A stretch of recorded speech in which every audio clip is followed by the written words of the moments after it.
ఈరోజు R G two area ఓసీపీ3లో ఉదయం diesel బోజర్లు రాక ఒక 5 షవర్లు స్టార్ట్ కాలేదు.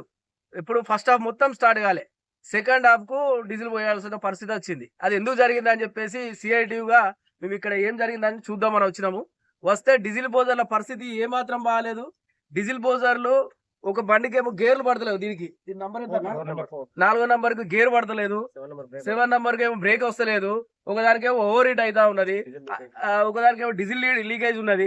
ఇట్లా ప్రతి ఒక్కటి సమస్యల మీదనే ఉన్నది. ఇప్పటికీ 2 సంవత్సరాలుగా దాదాపుగా మేము సిఐటియుగా ఎన్నో సార్లు మెమరాండం ఇచ్చాము. జీఎం గారి దృష్టికి తీసుకెళ్ళినాము. మేనేజర్ గారితో కూడా కూర్చుని చెప్పడం జరిగింది. పాతగా ఉన్న హెచ్ఓడి వెంకట్రావు గారు కూడా చెప్పడం జరిగింది. మేము ఎన్నిసార్లు చెప్పినా కూడా లాస్ట్ టైం కూడా ఒకసారి బోజర్ పడ్డది. అదే విధంగా ఒకసారి ఒక మనిషి దాని కింద ఏదో జామ్ అయితే దాని కిందికి పోతే అలా రోల్ కావడం జరిగింది. ఇట్లా చాలా ప్రమాదాలు కూడా ఈ డీజిల్ బోజర్ మీద జరుగుతూనే ఉన్నాయి. అయినా కూడా యాజమాన్యము నిమ్ముకు నీరెత్తినట్టుగా అసలు ఏం పట్టించుకుంటలేదు. ఒక కార్మికుడు 5 నిమిషాలు ఆగితేనే లెటర్లు ఇచ్చేటువంటి యాజమాన్యము ఈ రోజు 5 షవర్లు ఆగినాయి. ఈ 5 షవర్లు అంటే దాదాపుగా ఒక షవర్కు 5 ఏసి 6 ఏసి డంపర్లు పెట్టుకున్నా కూడా 30 డంపర్లు ఆగినాయి. దీని మీద ఎవరి మీద యాక్షన్ తీసుకుంటది యాజమాన్యము? ఎవరిది ఈ తప్పిదం? ఎవరిది ఈ తప్పిదం మీద ఎవరు మాట్లాడాలి? ఇప్పుడు కంపెనీ మనుగడను కొనసాగించదనుకున్నదా మరి, లేకపోతే కంపెనీ మనుగడను కాలరాస్తానికే పోతారా ఈ అధికారుల యొక్క తీరనేది కూడా మనం అర్థం చేసుకోవాలి. మేము సింగరేణి కాలనీస్ ఎంప్లాయీస్ యూనియన్ సిఐటిగా మేము విజ్ఞప్తి చేస్తా ఉన్నాము జనరల్ మేనేజర్ గారికి. దయచేసి ఇవి ఫస్ట్ ఆఫ్ ఆల్ ఇవన్నీ సర్వేడాపుడు బండ్లని తీసేసి కొత్త బండ్లను తీసుకురావాలని చెప్పేసి, అట్లనే ఈ ఏవైతే బండ్లు ఉన్నాయో ఈ బండ్లను తక్షణమే ఫస్ట్ వీటిని రిపేర్ చేపియండి. నేను ఆల్రెడీ బండి ఎక్కి చూసిన ఒకటో గేర్ పడుతుంది, మిగిలిన ఏ గేర్ పడతలేదు.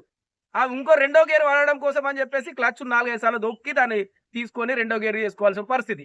ఇది ఈ లెవెల్లోనే అట్లుంటే నీకు లోడ్ తోటి క్వారీలో దిగినప్పుడు ఎంత కష్టమవుతుందా డ్రైవర్కి అనే విషయాన్ని కూడా మీరు అర్థం చేసుకోవాలి కదా.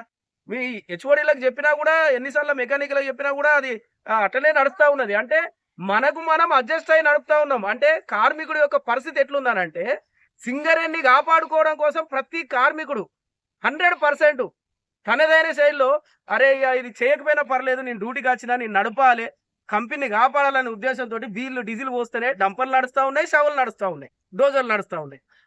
అటువంటిది డీజిల్ పోయడానికి డీజిల్ బోజర్లకు కూడా ఇంత ప్రాబ్లం ఉన్నప్పుడు యాజమాన్యం ఒకసారి దీని మీద మళ్ళొక్కసారి ఆలోచించుకోవాలి. ఖచ్చితంగా కొత్త బోజర్లు తెప్పియాలి.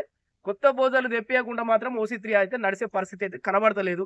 అప్పటి వరకు తక్షణమే ఈ యొక్క రిపేర్లు చేపియాలని మేము యూనియన్గా డిమాండ్ చేస్తా ఉన్నాం.